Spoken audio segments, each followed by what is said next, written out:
The line from Friedrich Nietzsche does not merely warn about evil. It describes a slow, almost invisible transformation of the soul. When someone sets out to fight monsters, they usually imagine themselves as the opposite of what they oppose. They believe their intentions will protect them. But Nietzsche hints that the real danger lies not in the monster itself, but in the long exposure to it. To study cruelty, to confront darkness, to wrestle endlessly with corruption. These things demand that you step into the same shadowed territory where the monster lives. And shadows have a strange way of reshaping the person who walks through them. The abyss, in this sense, is not just evil. It is the deep, unsettling reality of human nature. Violence, resentment, ambition, despair. When you stare into it long enough, when you analyze it, resist it, obsess over it, you begin to internalize its logic. The boundaries between observer and participant quietly erode. What began as resistance can slowly turn into imitation. Nietzsche's insight is chilling because it dismantles a comforting belief that morality alone protects us from corruption. He suggests something far more fragile about the human psyche. The mind is porous. The things we confront most intensely eventually seep into us. The language we use against our enemies, the methods we adopt to defeat them, the emotions we cultivate while opposing them, all of it leaves a residue. History quietly confirms this pattern. Revolutions that begin in the name of justice sometimes recreate the same tyrannies they destroyed. Moral crusaders can grow rigid, merciless, even cruel in the name of righteousness. The monster does not always defeat the hero. Sometimes it patiently teaches the hero how to become it. And then there is the abyss itself. Nietzsche describes it almost as if it were alive, capable of returning the gaze. This is not a supernatural claim, but a psychological one.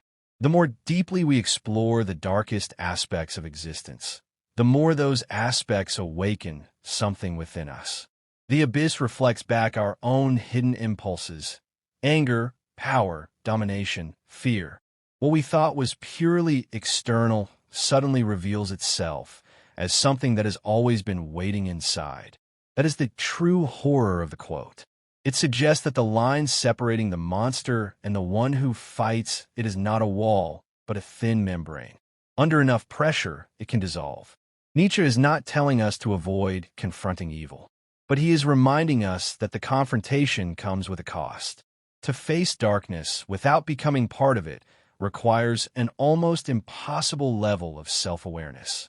Most people assume they are immune to this transformation. Nietzsche implies that very few actually are. The abyss does not shout. It simply waits, patiently, silently, knowing that the longer you stare, the more familiar it begins to feel. But Nietzsche's thought becomes even more unsettling when you linger on the metaphor of the abyss itself. The abyss is not merely a symbol for evil people or violent systems. It is something far deeper, the void beneath our comforting explanations of the world. The moment you stare long enough into it, the neat stories about virtue, justice, and certainty begin to thin out. What you start to see instead is ambiguity. The monster you fight may have been shaped by the same forces that shaped you. The cruelty you condemn may exist in a quieter form within your own instincts. The righteous anger that once felt pure slowly begins to resemble the very hatred you set out to destroy. The longer the struggle continues, the more difficult it becomes to distinguish your reflection from the enemy's shadow. This is why the transformation Nietzsche hints at is rarely dramatic. People do not wake up one morning and discover they have become monsters. The shift is gradual, almost imperceptible. A small compromise here, a harsher judgment there, a willingness to justify something today that would have horrified you yesterday. At first it feels like necessity, then it feels like efficiency. Eventually it feels like nature. And that is when the abyss truly begins to gaze back. Because by that point, the darkness no longer appears foreign. It appears reasonable. Nietzsche understood something deeply uncomfortable about human psychology. We often become what we resist the most intensely. Obsession has a gravitational pull. The mind circles the object of its hatred so persistently that it begins to absorb its shape. In trying to defeat the monster, we study it, imagine it, rehearse its motives. Slowly, the monster becomes the most familiar figure in our inner world. And familiarity has a strange power.